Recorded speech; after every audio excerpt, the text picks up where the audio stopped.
This is the Editor's Half Hour. Step into the life of an editor for 30 minutes as we discuss the craft of editing, industry trends, and editorial resources. Your host is co-founder and CEO of Peak Publishing Inc., Nadia Jaja Pupa. She is experienced in all facets of the publishing industry, from editing to design, and works with corporate clients and self-published authors. Nadia and her guests are about to share powerful insights and stories on what it takes to be an editor. And this is your host, Nadia Jaja Pupa.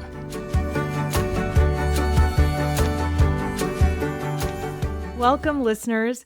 Today's guest is someone who brings both experience and perspective to a conversation our industry doesn't always have out loud. Tia Ross is my guest, and she is a professional editor, author, and a longtime advocate for raising the bar in the editing profession. She's also the author of the book that I'm holding up. If you're watching the YouTube version of the podcast, the book is called So You Want to Be an Editor, but Can You Edit? This book really caught my attention. It is truly a candid look at the realities of working in an industry that, as many of us know, is largely unregulated. So today we're going to have that honest conversation about what editing actually requires. This is not the warm and fuzzy conversation. In fact, we're really going to get into a little bit of the underbelly of our industry and some of the, things that we've seen as editors, the faux editors that Tia describes in the book. So it's going to be an interesting one. And I think it's high time we cover this topic. I think I've titled this podcast episode as the editor's reality check. Like, let's have a reality check here. What's really happening in our industry? And let's be real about what we've seen. So I can't thank you enough, Tia. Welcome to the podcast. I'm so excited to have you. Please introduce yourself and tell the listeners the types of things that you do. I am Tia Ross. I am editor, author, and owner of WordWiser Inc., which is a small team of professional editors who mostly work for HarperCollins, Simon & Schuster, Penguin Random House, and Hachette. We also work a lot with indie authors. I have spent over 30 years in professional editing.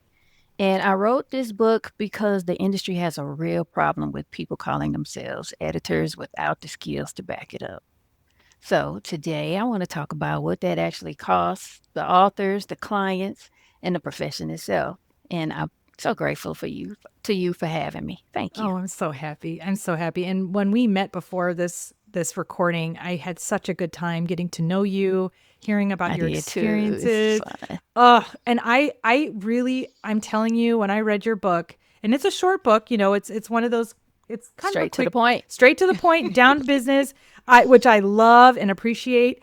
But I could really feel what you're saying. I mean, I really felt that you put in your emotions. You're really, upset at what you've witnessed. And I was getting upset reading the book. And what I mean by that is the real world consequences of working with a phony editor. And I hate to even talk about this side, but shouldn't say hate it. I love it because I want to expose what's happening. And in the fact that our industry is not one of those where it's like, oh, here's my degree. You don't have to get a degree. You can get a certificate. But let's be honest. I don't have a certificate. And I've been editing for 20 some years, but I have the experience. And so some editors who don't have the experience or a certificate are out there pretending to be developmental editors. And that's right. That is not something you can fake. So, so let's just jump right in. So I love the title. Let's just start with the title. I just love it. The title is Intentional Provocation. It really is. The editing world has a gatekeeping problem in reverse. The gates are wide open. Nobody's checking credentials. So the book is a direct challenge. Can you edit? Yeah. Do you enjoy it? Do you love books? Do you want to be paid to read? But can you actually perform the technical work at a professional level? Right. So how did you come up with the title of the book? Did it just come to you, or were you like, I gotta make it? No, it came to me immediately because I had so many applications from editors for the Black Editors Directory, which I also manage. and I would look at their samples or their websites, and there were tons of errors. So I'm like, so you want to be an editor, but can you edit? No. So it just came to It me. just came to you. It is the Hmm. most eye-catching. I mean, it really caught my attention, and I was like, what is this? And I didn't find this book until recently. I think at the end of last year. And you published this, I want to say the year before, right? It It was, was 2024 was when you put the book out. yeah, Yeah. yeah, yeah. So, so you are, let's for a quick minute talk about the Black editors, proofreaders, or what is it, the official title? You're the founder of this. It's a directory, is Black that right? Editors and Proofreaders Directory. And the reason I started it was because I had also started the Black Writers Collective. I initially started it as Black Writers, well, it had another name, but Black Writers Alliance back in 98. Wow. And throughout all those years, I would have people come to me looking for editors. And there are a lot of faux editors, of course, especially in the Black community. And so I said, okay, I need somewhere to put editors so that I can just refer people to this page. And so it started out as a single page on the Black Writers Collective website, but then as more editors wanted to join, I said, okay, we need a site. And so I built out the site for it. That's beautiful. And you know tech. You also have I read your book, and in the book you took a pause from editing and you got your I think you got a degree, it says, in I got my second degree is in software and database programming, but I'm amazing. also a web developer. I started Okay. developing websites in the 90s. Oh my So, gosh. So yeah, you're just a real pro and a jack of all trades. And more than just the editing. And like to that's be amazing. polymath. I love it. I love it. I so look up to you. But this is great. We're going to talk about the book, and then I want to get back to, how you started this directory and the success you've had from it, because that's amazing.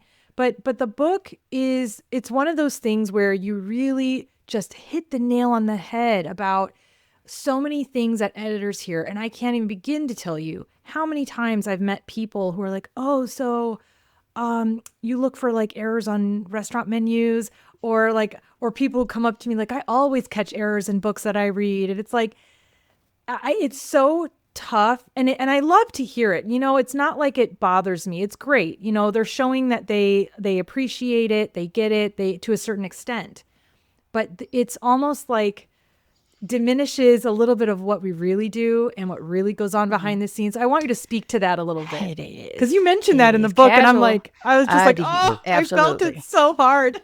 The armchair proofreader. Yeah. Yes. Yes. Yeah. Casual proofreading is reactive. You notice something is wrong, something looks wrong, but professional editing is systematic and it's anticipatory. You're applying a framework, flagging issues that the author can't see because they're too close to their own work.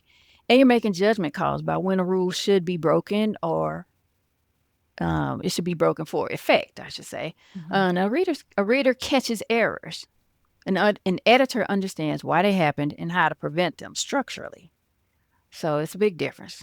Yeah, it is. Anybody can catch an error here and there. Right. But Right. then what do you do with that error? Right. Right. And then also tracking things as well, like building that style sheet is a big thing. Staying organized when you're Yeah. editing. I mean, and I always talk about this, and I mentioned it on the podcast about we're juggling a lot of different things too, even in a copy edit where you're carrying a little bit of that mental load of what you're almost like absorbing all this information, making sure that it makes sense, and then applying the rules from Chicago Manual, or if it's AP, That's right. whatever rule set you're following. So it's a heavy load that we carry mentally while we're going through a manuscript or an article, even a blog post, whatever it is that we're editing. So this is what I call like the quiet or the silent work, the work that goes on behind the scenes that it's tough to name and say, oh yeah, this is all, there's a laundry list of things that editors do, but it's so hard to dive into that when you're meeting somebody for the first time who knows nothing about the editing world, That's right. They don't understand. You need working knowledge of those style guides. Yeah. You need to know when each applies. You need to know editorial project management, style sheets, client communications. You need to also understand scope control. and increasingly subject matter fluency in whatever field you're editing. A developmental editor on a technical manuscript is doing something fundamentally different from working on a YA novel. It's not a Exactly. trivial gap, and they don't really get that. Yeah, especially, people who tend to glamorize what we do. And I mean, I'm not going to lie. When I was a kid, I did glamorize that world of the publishing world, right? I looked at editors as like, oh, these sexy editors, like working in New York City in with a big publishing company. And so the industry has a little bit of that, I don't know, the glamorous side of like working in books because books are cool. But then there's that reality side, like everything that you just mentioned. But I guess like when you're meeting somebody young and idealistic, which I do love, there's a sense of it that I love, but then there's the other reality check. So when you're meeting somebody, and I know you have at least a few times in your life, oh, so you're an editor, and they're inquisitive and it's great. Mhm. What do you say to those people who approach you and, they don't know anything about editing? What do you say? Do you say, buy my book? I ask them what they like about editing, what makes them interested, and what type of editor they want to be. At that point, I've already stumped them. I love it. And you put that in the book too. In the book, you say, why do you want to edit? And you Why even listed, and what? is it because you think you're going to make a lot of money? Because you listed that too. You're shaking your head. Is it because I know. you want to help authors? You want to work with writers? Is it because you want to, and I love how you map that out in the book. And I love, love, love the part of the book where you talk about, and I don't want to give everything away. I want our listeners to purchase this book because it is a great resource to give to people. Yeah. But when you identified the types of editors you've seen, and I really want you to expand a little bit on the editor who actually truly wants to be a writer. What was the name you gave them? There was a name. In fact, I have it tabbed in here. I highlighted some stuff. It was not the rusher. You have the pessimist, the rusher, the God complex, and then the let's hijacker. see. The hijacker. The hijacker. The hijacker was is a it. type of editor. That's the one that secretly yearns to be a writer. Yes, yes. So let's talk about that. What defines the hijacker? What do they do? They may flat out rewrite your book and give it their own spin. They may think you used the wrong words here, but you use your words for a particular reason. It's your style. I know a very popular best-selling author who writes in fragments, and they may remove those and write them out in complete sentences, and it's totally changing your style and your intent. Mm-hmm. And when you're writing, and when authors write in that way, like the fragmented style, I mean, they're doing it for impact and purpose. Yep. There's purpose behind it. And so if an editor who has a little bit of that, yearning to write, and they come in and impose their views, I mean, that's defeating the purpose of what an editor should do. I've seen some of that. I have seen some of that in my time, whether it's been in my full-time employee career as an employee or as a freelancer. I've seen the editors who are heavy-handed with their edits and too much to the point where it's like, now you've completely just hijacked the author's words, and that's not what we want. And a lot of times the editor doesn't really understand what exactly the writer is wanting, because the writer may not know what the boundary is. They may not understand how to convey exactly how much editing they need. A lot of times they come to us and they just say, I need this edited. Okay, well, what type of editing What does that do you mean? want? Right. Yeah. And so we give them examples of each one. It's usually copy editing or line editing because we don't do developmental. We refer those elsewhere. Okay. But once we show them the difference, it's like a light bulb goes on and they're like, oh, wow, you think I really need that much editing? And it's like, yeah, sometimes they can. Yeah. That's great. But some editors just take over and edit everything. It's just too deep. They do too heavy a hand. Yeah. So it's good advice that you're giving in the book, because you're basically telling the freelancers specifically to ask those questions, clarify those things, right? So I love the other thing you mentioned in the book, which was the pessimist. And you were so down to the point on that, and I loved it because it's it's the editor who can sometimes be the pessimist and only point out the flaws. Talk to me about, how important it is to give that positive feedback. Well, authors are often very insecure about what they sent you. And so they're on pins and needles waiting to hear your thoughts. So, first off, you have to build them up.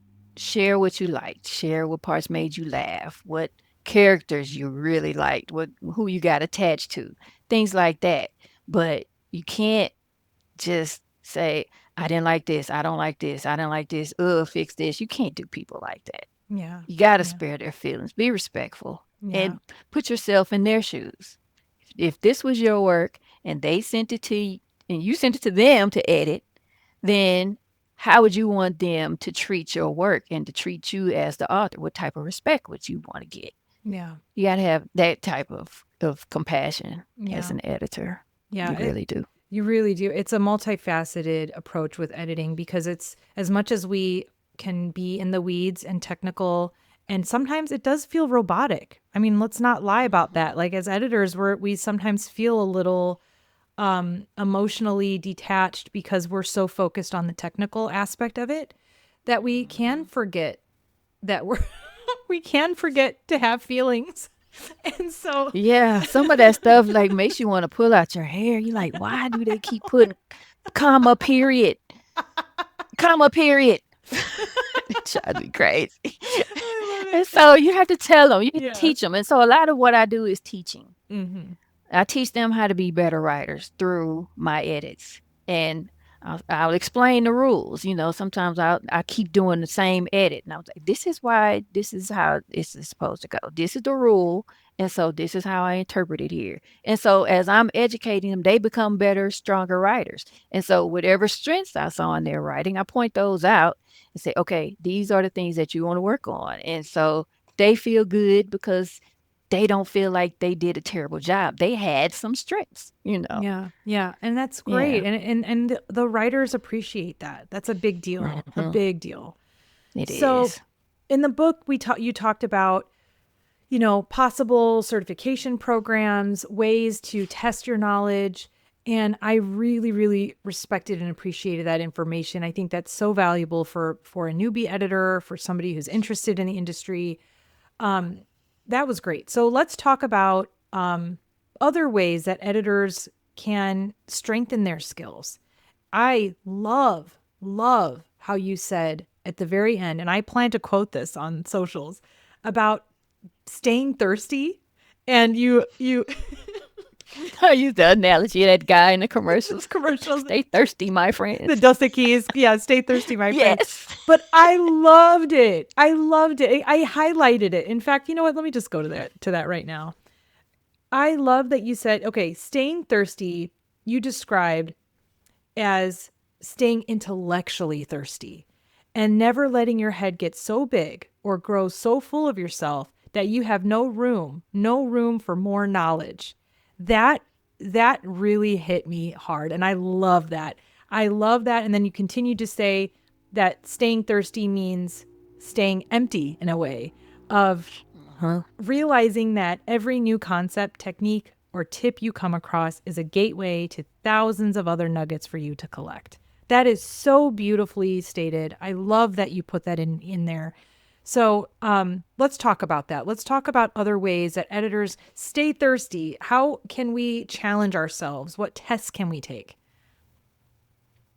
Well, the first thing you want to do is listen to podcasts like this one. Like this one. Smart. Love it.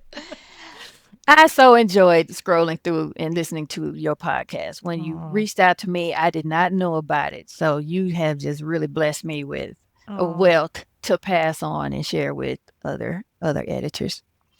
But as far as tests go, so there is a page on my site and I list, I think, about 30 different tests. Have you accessed the resources? no, but I see that there's a link. Okay. You put that in the book, which There is is great. a link and a special code that you use to gain access to those, and I keep those updated. There's tons of links to quizzes all over the internet, and all of the ones I I chose are free. And Great. then I also include workbooks and training courses in that set of resources. And a lot of those workbooks have quizzes as well. I love it. And honestly, I Yeah, feel like I want to take one of those quizzes. I have not done much it's copy good. editing. I do more of the developmental editing stuff. It's been a few Oh, okay. years since I've dived deep into manuscript because I have contractors with Peak Publishing. And so Yeah. those are the folks who are doing the deep dive, the deep, copy edits. Mhm. So I'm rusty. I am very rusty. I know I am. So I really want to get back They're into it. fun to I me. know. Yeah. They are. Yeah. So we You'll got find to some great stuff out there. Oh, yeah. And I love that you put that all together. So buy the book, listeners, buy the book. You'll get a code inside the book, which is like your password to get in and see this wonderful, wonderful collection of resources. Really great. And it's good for editors who that's what I love about this is I bought this book, right? But obviously I bought it because I'm like, I got to meet Tia someday and get her on the podcast. But honestly, I think all editors should buy this. I think there's a lot to be said for what is happening in our industry. And I think that I thoroughly enjoyed reading it, even though I'm not new to the world of editing. Like I said, I've been doing it for so many years, but I think I just appreciated hearing your words and reading your writing. It just really, really, really connected with me. So earlier I mentioned that our industry is unregulated. In your book, you really laid it out. You went right down to the point about the consequences, the legal action that an author had to take without, those spoilers. Let's talk about Yeah. you tell that story because I was like I was I was flipping through the pages like, what happened? Oh my God. Thank God I have not had to go into any of that. But editors do need to protect themselves legally. There are authors out there, and like you said in the book, what you don't know, you don't know. So Yeah. so go ahead and share that. That is the juiciest of all juice. So the book walks through a case where an author paid nearly $7,000 for editing work that made his book worse. This was not a passion project. He was using the book on a speaking circuit and selling it to potential consulting clients. So the errors introduced by this unqualified editor showed up in published reviews where readers questioned his credibility as a subject Oh, matter expert. God. And it's not just embarrassing, but that's brand damage with a dollar value attached. Yeah. So he sued, and I used this case in the book to walk through exactly what the legal and financial exposure looks like for an editor who isn't operating as a real business. The faux editor earned $1,600 on that project. Her total Wow. exposure with judgment, attorney fees, court costs, travel, interest dating back to when she was retained and the credit report hit that followed her for 7 years well exceeded $23,000 and for $1,600. She had Jeez. nothing protecting her, no ironclad contract, no proper business structure, no errors and omissions insurance. The skills gap was the ignition, but the lack of professional infrastructure is what turned it into a potential catastrophe. Wow. So you had a part in this story because you were the one He that came to he me, came to you. yeah, You were the superhero that the saved the cleanup day, woman. the cleanup crew. You came in and you had to work your magic. But when you were looking at it, what types of errors did you see that you were just Oh, shaking I your was head? cringing. I cringed the whole time. Oh, Just, and that's another reason why I wrote this book yeah. because we don't want editors out there doing that to people. I No. mean, she was changing word choice, his word usage, Yeah. and it was incorrect. There was no adherence to any type of style manual. It was all over All the over the place. She place. like no consistency whatsoever. It was tragic. It was just she was just having fun with some manuscript and just thought, Mhm. oh, a comma looks good there And or I was like, whatever, hyphenate. yeah, yes, Uh that's so that must yeah, it have was sad. really, really affected you. The emotional aspect of you are like a legit pro editor. And then to see a poser out there probably like pissed you off, right? It really did, and I let her know about it. I mean, I'm a little, I'm a little confrontational sometimes. Like I would let somebody have it. if I feel like they really deserve it. Yeah. And I feel like you should know better. Yeah. Like, what is wrong with you? Yeah. It was Doesn't that kind of thing. Yeah. Doesn't it did you feel like now you're making us look bad? Like an actual Yeah, professional I told editor. her. That's Oh, what I told her. And I'm like, so if you really want to do this, this is what you need to do. And I have become a mentor to many editors for doing that same thing. Like okay. they'll come to me and they'll ask me to join my team, and Mhm. then I'll look at their test, send them a test, nonfiction or nonfiction or both, depending on what they want to do. Right. And I'll look through it and I'll see what types of errors they're making, and I'll suggest, okay, go work on this, and then you work on this, or you might just take this whole program if Okay. they really don't know what they're doing, Okay. and then come back. And if you have questions, if you need any further coaching, if you want me to be your mentor, that's fine. Just reach out. Do not assume you know when you don't. Right. And do you get a positive response from that? I mean, do editors just like want to run and cry like Tia hurt my feelings? Yeah.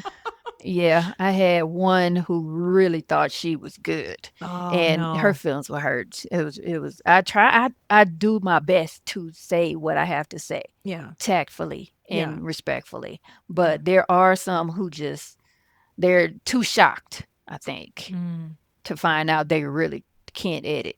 And Wow. then I have some who just absolutely love that I saved them the embarrassment. Yes. Yes. Yeah. And so those are the ones that you connect with, right? And you respect Uh-huh. and appreciate that they are open to learning. And Exactly. they're not going to have too much pride. I think That's right. that's the editor that is the ones that have too much pride that are like, oh, well, they think they know everything, but it's like, well, actually, there's some areas for improvement. We all have areas that we can Hmm. improve in, right? Exactly. So because our Absolutely. because our industry is unregulated, and it's kind of common sense at this point is, when you're looking for editors, you look at their experience and you look at their, whether or not they've gone through a certificate program, and you can put those things on your website as a freelancer. What else? Is there anything Mhm. else we're missing? Anything else that you want to add? Because we do have to wrap up. I don't want to, but we're going to continue this conversation in the exclusive. But before we do Okay. wrap it up, yeah, what are some other things that, editors should think about that they put on their website, or make it very clear that they have the experience, um, that make them stand out in this world? Recommendations. Okay. Recommendations. Okay. Yeah. Those are the best kind. Word of mouth is the best way to get new business.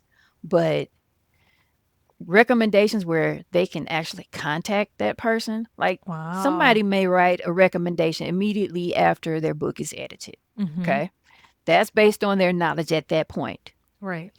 Once the book is published, and then they start getting feedback from readers, and the readers are not talking about all the errors in the book, they're talking about how great it is. Mm. That's a different type of recommendation. And Okay. so if the author, if the a new client, prospective client is able to contact that person and say, okay, once your book was published, would you still work with that editor? Would you work with somebody different? That type of stuff. Oh, that's so good. That is really doing your Yeah. homework when finding an editor, Yeah.